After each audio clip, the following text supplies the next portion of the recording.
दोस्तों नमस्कार। मेरा नाम यश शेखावत है और मैं धार्मिक नगरी अजमेर से बोल रहा हूँ। रोज की तरह आज भी मैं टाइम्स ऑफ इंडिया अखबार का एक आर्टिकल आपके सामने लेके आया हूँ। चूंकि आज 2 अक्टूबर है और 2 अक्टूबर को सभी जानते हैं आज गांधी जयंती है, इसलिए गांधी जयंती की आज आप सभी लोगों को शुभकामनाएं। इसके साथ ही हम शुरू करते हैं आज के चैप्टर का, जो गांधी जी पर डिपेंड है। और गांधी जी के 2 ही सिद्धांत थे, सत्य और अहिंसा, उसी के ऊपर यह आज का चैप्टर डिपेंडेंट है। तो हम चर्चा करते हैं आज के टॉपिक की। टॉपिक का शीर्षक है गांधी जी चप्पल्स, चप्पल यानी जो पाँव में पहनने वाली। Soles for soul searching. Soles का मतलब चप्पल के जो तलवे होते हैं, उस जूते के जो नीचे सोल होता है उसको सोल्स कहते हैं। एंड SOUL सोल यानी आत्मा। सोल्स फॉर सोल सर्चिंग कहने का मतलब यह है कि जूते के जो सोल होता है वो भी आत्मा की तलाश कर रहा है। ऐसा गांधी जी की चप्पलें थी। इसका अगर अपन हिंदी अनुवाद करेंगे, गांधी जी की चप्पलें तलवे भी आत्मा की तलाश में। ये आज का शीर्षक है कि गांधी जी की चप्पलों की महत्वता कितनी है, ये आज के इस टॉपिक में दिखाई गई है। इस टॉपिक को लिखने वाले हैं मिस्टर अनूप तनेजा। और मिस्टर अनूप तनेजा का मैं थोड़ा सा इंट्रोडक्शन दे देता हूं आपको। ये है मिस्टर अनूप तनेजा। इनकी खासियत क्या है? इन्होंने BCom ऑनर्स करी है श्री राम कॉलेज से कॉमर्स में, फिर यूनिवर्सिटी ऑफ दिल्ली से professional qualified editor from the university of Delhi and was the editor of the reputed search journal Indian historical review published by Sage from 1996 से 2010। I did my PhD, फिर इन्होंने PhD करी है in history on the topic और women in national movement for Indians independence 1920 to 47 with special reference of Gandhi जी's role in the mass mobilization of women। तो इस तरह की एक पर्सनैलिटी हैं जिन्होंने इस लेख को लिखा है, उनका हम जिक्र करेंगे। और इन्होंने गांधी जी के वक्तव्य को कैसे लेख में छापा है, इसकी हम चर्चा करेंगे। तो इन्होंने इस लेख को कैसे लिखा है, देखिए हम आज शुरुआत करते हैं। और आज छुट्टी का दिन है, हॉलीडे है, इसलिए मैं चाहता हूं कि हम इसको थोड़ा सा ब्रीफ डिस्कशन करेंगे इस टॉपिक को, क्योंकि गांधी जी का से रिलेटेड टॉपिक है। हमारे देश का आज फेस्टिवल की तरह मनाया जाता है गांधी जयंती को, और हम गांधी जी से कुछ सीख भी लेते हैं। तो आज इस टॉपिक को हम डिटेल डिस्कशन करते हैं। हमारा उद्देश्य इंग्लिश टू हिंदी ट्रांसलेशन है और अखबार को कैसे पढ़ा जाए, उसकी क्या शॉर्ट टेक्निक्स हो सकती हैं ताकि everybody can learn English and वो जान सके कि इंग्लिश अखबार को कैसे पढ़ें। मेन इसकी ट्रिक्स जो मैंने बता रखी हैं, सब्जेक्ट प्लस वर्ब को पकड़ के चलना है, प्लस प्रीपोजिशन के बाद हमेशा ऑब्जेक्ट ही आता है और इससे सेंटेंस का स्ट्रक्चर बनता है। ये 2 बातें अगर हम लेके चलेंगे तो इंग्लिश अखबार बड़ी आसानी से पढ़ना सीख जाएंगे। चलिए अपन शुरुआत करते हैं। अनूप तनेजा जी ने इस चैप्टर को कैसे समझाया है। The recent declaration at the G20 summit. अभी थोड़े दिन पहले ही G20 समिट हुई है इंडिया के अंदर, जहां पर बहुत सारे देशों के, कम से कम 20 देशों के नेशन चीफ तो थे ही थे, उसके अलावा दूसरे गेस्ट भी बहुत थे इन न्यू दिल्ली, जिसके अंदर अनइक्विवोकली एक एडवर्ब है दोस्तों। अब मैं इस वर्ड को ही समझाना चाहता हूं आपको। वोकल का मतलब होता है आवाज, स्वर। हम जो मुंह से बोलते हैं उसको कहते हैं वोकल। अब इसको फिर छोटे टुकड़े में तोड़ रहा हूं मैं। Equi vocal. इक्वी का मतलब होता है दोनों तरफ, दो तरफा, बराबर। उसको बोलते हैं इक्वी वोकल, यानी एक भाषा नहीं होती, उसकी दो भाषा होती है। इक्वी वोकल, बराबर, दोनों तरफ। तो वो स्पष्ट नहीं होती है जो दोनों तरफ होती है। और दोस्तों इसके आगे सफिक्स लग गया है यूएन। यूएन लगते ही इसका मीनिंग अपोजिट हो जाता है कि अब वो इक्वी वोकल नहीं है, अब उसका मीनिंग एक ही है। इतना सा मैंने समझा दिया एक शब्द को आपको। अब मैं दोबारा चलूंगा यहां से।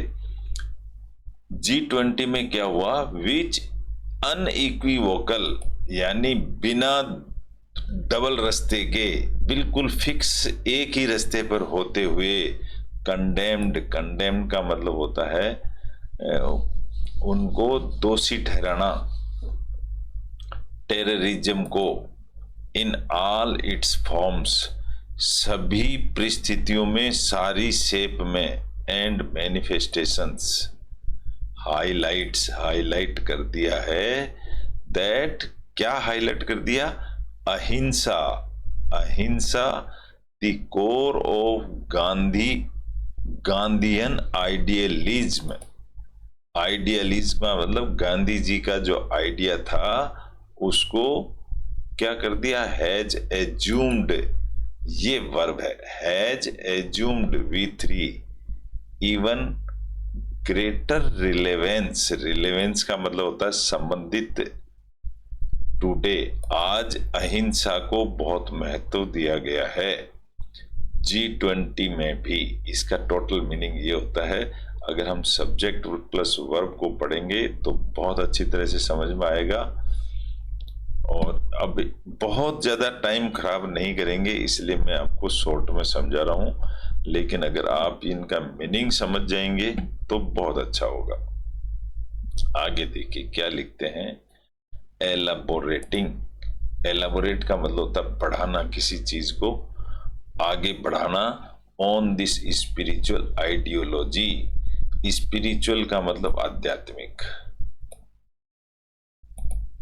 On his spiritual ideology, Gandhi ji का एक आइडिया था, उसी को आइडियोलॉजी लिख दिया। लॉजी लिखने का मतलब उनका एक शास्त्र जैसा बन गया।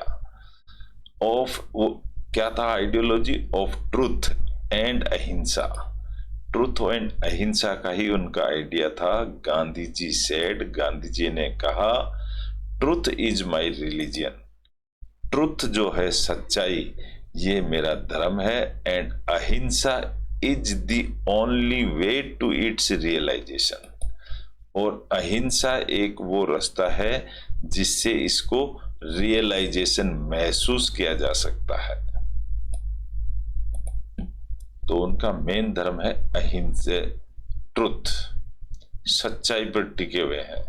ही डिक्लेयर्ड, उन्होंने डिक्लेयर कर दिया, that ahimsa is a greatest force. अहिंसा एक बहुत तगड़ा फोर्स है। At our disposal. At our disposal का मतलब होता है जिसको हम निपटाना। डिस्पोजल का मतलब होता है किसी चाप काम को निपटाना। जैसे अपन खाना खा के किसी चीज को डिस्पोज ऑफ कर देते हैं, यानी निपट गया काम। तो अहिंसा ही एक ऐसी चीज है जिससे किसी भी बड़े से बड़े काम को निपटाया जा सकता है। That has the power of mould. Power of mould का मतलब होता है किसी मोल्ड यानी सांचे, सांचे में ढाल देना द माइंड को of even the most cruel man. Cruel का मतलब होता है बहुत खराब आदमी जो होता है ना, उसको दरिद्र, उसको क्रूअल कहते हैं। अत्याचारी को क्रूअल पर्सन कहते हैं। उसका भी दिमाग को बदला जा सकता है।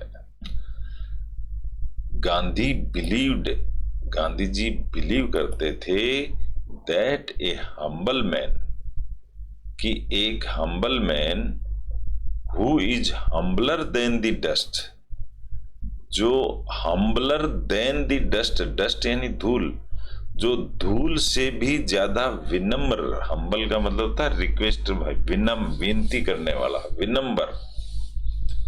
एलोन कैन सी, अकेला देख सकता है, द ट्रुथ, सच्चाई को।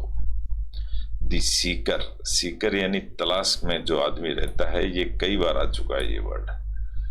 After truth, the seeker after truth, सच्चाई के बाद, said Gandhi ji, has to become a cipher, सिफर भी बोलते हैं, साइफर भी बोलते हैं इसको, इसको बोलते हैं द सीकर आफ्टर ट्रूथ, सच्चाई के बाद एक सीकर, तलाश करने वाला, said Gandhi, has to become a cipher. Cipher का मतलब होता है गुड लेक, बिल्कुल क्लियर कट छवि का आदमी।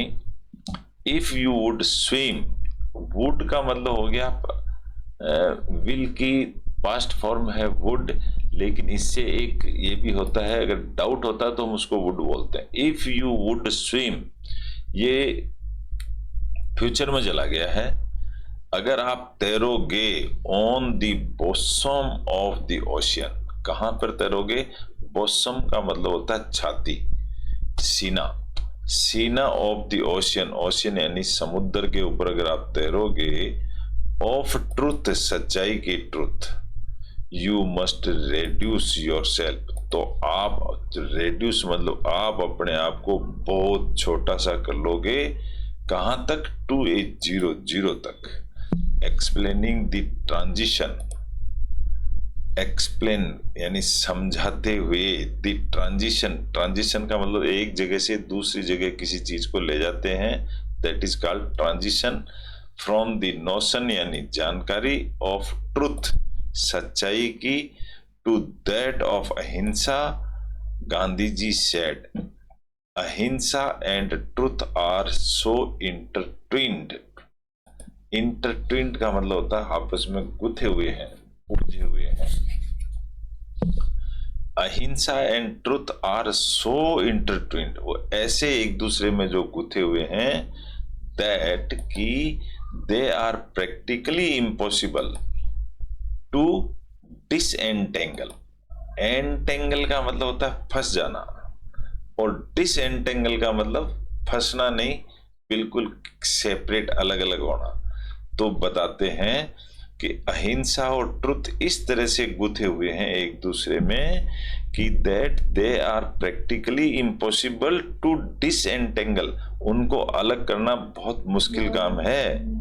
एंड सेपरेट, और सेपरेट करना भी मुश्किल है, वो दोनों साथ ही रहेंगे। They are like the two sides of coin, वो एक सिक्के के दो पहलू हैं। अहिंसा इज माई गॉड, ये गांधी जी कह रहे हैं, अहिंसा is my God and truth is my God, और ट्रुथ भी मेरा भगवान है और अहिंसा भी मेरा भगवान है। When I look for truth, बोला जब मैं ट्रुथ को देखता हूं, तो अहिंसा सेज, अहिंसा क्या कहती है?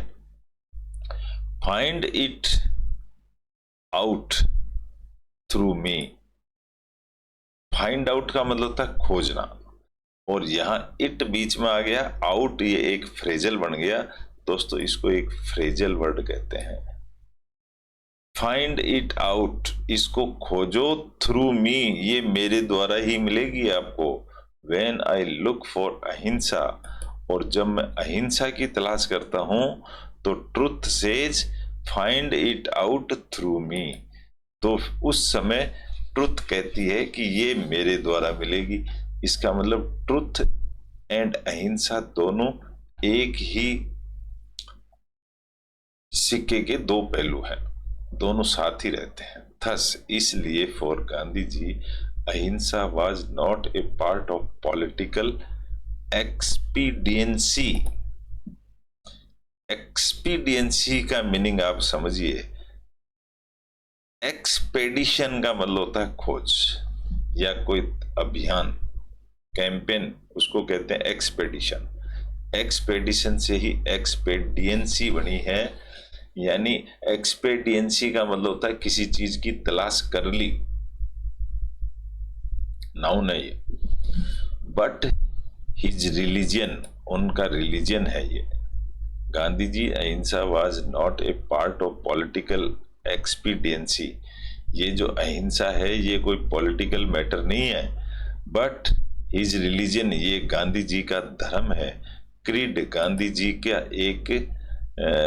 एक वो है, धर्म है। क्रीड को भी धर्म ही कहते हैं। एंड रूल ऑफ लाइफ, ये उनकी जिंदगी का नियम है। He proposed it as a philosophy of life. Gandhi ji इसको फिलोसॉफी का मतलब होता है दर्शन शास्त्र, अपनी जिंदगी का दर्शन शास्त्र मानते हैं इसको। दैट शुड परमिएट, परमिएट का मतलब होता है उसमें मिल जाना, रिसना बोलते हैं इसको, परमिएट को। जैसे छत टपकती है तो उसको भी परमिएट बोलते हैं, धीरे धीरे रिसना यानी, और कोई किसी चीज में शामिल हो जाना भी परमिट कहलाता है। And influence, influence all aspects of our living. Influence का मतलब प्रभाव डालना, हमारी जिंदगी पर भी बड़ा तगड़ा प्रभाव डालते हैं ये। फेथ इन गॉड, गॉड में विश्वास करना, he said is the basis of अहिंसा। अहिंसा का मेन सिद्धांत है भगवान में विश्वास करना। वेयर देयर इज लव, जहां लव है देयर इज पीस, वहां शांति है। And where there is peace, और जहां शांति है देयर इज गॉड और ट्रुथ, वहां भगवान भी है, सच्चाई भी है। Love is the power, love को एक पावर बताया गया है। दैट क्लींजेज, यहाँ क्लींज का मतलब होता है शुद्धिकरण, बिल्कुल पवित्र। दैट क्लींजेज मैन, एक शुद्ध आदमी, from inside and thereby uplift him. Love comprehends noble feelings, comprehend का मतलब होता है समझ या विस्तृत कह सकते हो।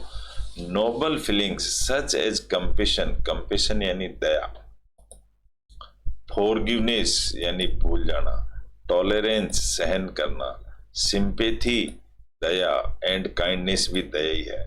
तो ये उसमें सारे गुण आ जाते हैं। दिस इंप्लाइज, इसका मतलब होता है that in love one should not bear ill will. एक आदमी को बियर का मतलब होता है सहन करना, वन शुड नॉट बियर सहन करना, इल विल, इल का मतलब होता है बीमार, और विल यानी इच्छा। गंदी सोच नहीं रखनी चाहिए टुवर्ड्स अदर्स, दूसरों की तरफ। Because ill will is the root of anger. जो ये इल विल है, इल गंदी सोच, इसको इल विल कहते हैं। यही जड़ है ऑफ द एंगर यानी गुस्से की। रेवेंज, रेवेंज यानी भी गुस्सा ही होता है दोस्तों। रेवेंज एंड वेंजियंस, इसको भी, वेंजियंस का मतलब होता है, रेवेंज यानी बदला, वेंजियंस यानी भी बदला ही होता है, गुस्सा नहीं, सॉरी। एंगर का मतलब गुस्सा होता है, रेवेंज एंड वेंजियंस दोनों गुस्सा होते हैं, बदला, बदला लेना। गांधी फर्दर एक्सप्लेन, आगे कहते हैं that love is a complex, complex का मतलब होता है बड़ा जटिल, उलझा हुआ, उसको कॉम्प्लेक्स कहते हैं। Disciples, discipline, sorry, complex discipline तरीका। As one can easily hate it, एक आदमी हेट तो आसानी से कर सकता है, but it requires supreme energy as well as strength to love, लेकिन उसको प्यार करने के लिए बड़ी ताकत चाहिए, एनर्जी चाहिए। The task becomes still more complex, task यानी ये काम बहुत ही मुश्किल हो जाता है। कब मुश्किल होता है? To be regarded as an opponent, जब किसी, टू बी रिगार्डेड का मतलब होता है अगर रिगार्डेड एज एन अपोनेंट, जब किसी दुश्मन से प्यार किया जाए तो वो और भी मुश्किल काम हो जाता है। अपोनेंट का मतलब होता है दुश्मन। दुश्मन से प्यार किया जाए तो और भी मुश्किल हो जाता है। It is for this reason, इस कारण गांधी सेज कहते हैं that ahimsa is meant for the strong. इसलिए वो कहते हैं अहिंसा साधारण आदमियों का काम नहीं है, ये बड़े मजबूत आदमियों का काम है, and not for the weak, कमजोर आदमियों का नहीं है ये काम।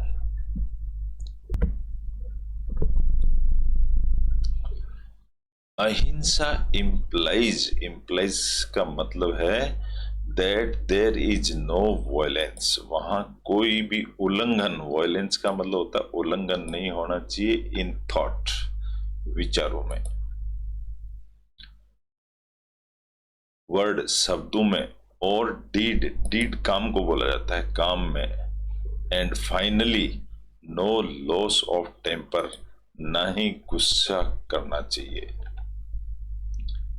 बैक इन 1909 के अंदर when Gandhi ji was sentenced to rigorous imprisonment, rigorous का मतलब होता है कठिन, कठिन जेल की सजा मिली उनको, सेंटेंस का मतलब जब उनको सजा सुनाई गई इन साउथ अफ्रीका बाय जनरल स्मिटस, किसी उसका जनरल का नाम है, इन जेल ही स्टिच्ड का मतलब टांके लगाना, स्टिचेज करना, ए पेयर ऑफ चप्पल्स, उन्होंने चप्पल के जोड़ी में टांका लगाया, फॉर हिम, अपने आप के लिए, दिस शोड, ये शो किया, that at a personal level Gandhi ji had no feelings, उनके मन में कोई फीलिंग नहीं थी, ऑफ रेनकर, रेनकर मतलब होता है दुश्मन की, टुवर्ड्स समटम्स के प्रति कोई दुश्मनी की भावना उनके मन में नहीं थी, who was his bitter opponent, जबकि वो उसका जानी दुश्मन, बिटर यानी कड़ा दुश्मन था, द फाइट, लड़ाई, said Gandhi ji was confined, confined का मतलब सीमित कर दी गई, टू पॉलिटिकल लेवल ओनली, और उसको पॉलिटिकल लेवल तक सीमित रखा गया। When he was about to leave South Africa, जब वो South Africa about to leave का मतलब होता है छोड़ने ही वाले थे, अबाउट टू का मतलब ये चीज भविष्य में चली जाती है, अबाउट टू V1, कुछ जो काम होने वाला ही है उसको कह देते हैं अबाउट टू लगा देते हैं उससे पहले। साउथ अफ्रीका छोड़ने वाले थे इन जुलाई 1914, 1909 में सजा हुई और 5 साल बाद वो छोड़ने वाले थे, after having accomplished his mission there, Gandhi ji का जो मिशन था, टास्क, उद्देश्य, वो पूरा होने वाला था वहां पर। जनरल समटम्स एक्सटेंडेड, तो जनरल समटम्स ने, एक्सटेंडेड का मतलब होता है आगे बढ़ाया, हिज वार्म ग्रीटिंग्स, अपनी संवेद भावनाएं आगे बढ़ाई, वार्म का मतलब होता है भावनात्मक, कह सकते हैं, गर्म नहीं कहेंगे इसको, भावनात्मक, ग्रीटिंग्स का मतलब अभिवादन आगे बढ़ाया टू गांधी जी की तरफ, एंड सेड, और कहा, आई हैव बीन वेयरिंग दो चप्पल्स, कि मैंने वो चप्पलें पहनी हैं, फॉर ए लॉन्ग टाइम, लंबे समय तक, but I do not consider my self वर्दी, वर्दी एनफ, वर्दी एडजेक्टिव है, एनफ इसके साथ लग गया तो एडजेक्टिव के साथ प्लस एनफ लगता है, but I don't consider my self, लेकिन मैं अपने आप को इतना नहीं मानता, वर्दी का मतलब फायदेमंद नहीं मानता, to walk on the path, कि मैं पथ पर चल सका, सोन बाई गांधी जी, मैं गांधी जी के पथ पर या उनके बताए रास्ते पर मैं चल नहीं पाया, ये उसने फीलिंग किया जनरल स्मिटस ने। तो ऐसी एक छोटी सी गांधी जी की कहानी है कि वो किसी काम को छोटा नहीं समझते थे, चप्पल में टांके भी लगा लेते थे, और सिंपल लिविंग था उनका। और दो उनके पास टूल थे, एक अहिंसा और एक सत्य, जिसके बलबूते पर उन्होंने सारी लड़ाई लड़ी, और आज उनका संसार में नाम है सिर्फ दो गुण की वजह से। तो ऐसा एक छोटा सा टॉपिक था आज गांधी जयंती के ऊपर। तो आशा करता हूँ आपको अच्छा लगा होगा। अच्छा लगा तो इसको लाइक करें, शेयर करें, और अपन कल मिलेंगे एक नए टॉपिक के साथ में। इस तरह से हम इंग्लिश टू हिंदी ट्रांसलेट करते रहेंगे, और हम एक दिन इंग्लिश लैंग्वेज भाषा को अच्छी तरह से समझ जाएंगे। ये मेरी संभावनाएं हैं और ऐसी हमारी सोच है। Thank you very much. Nice to meet all of you.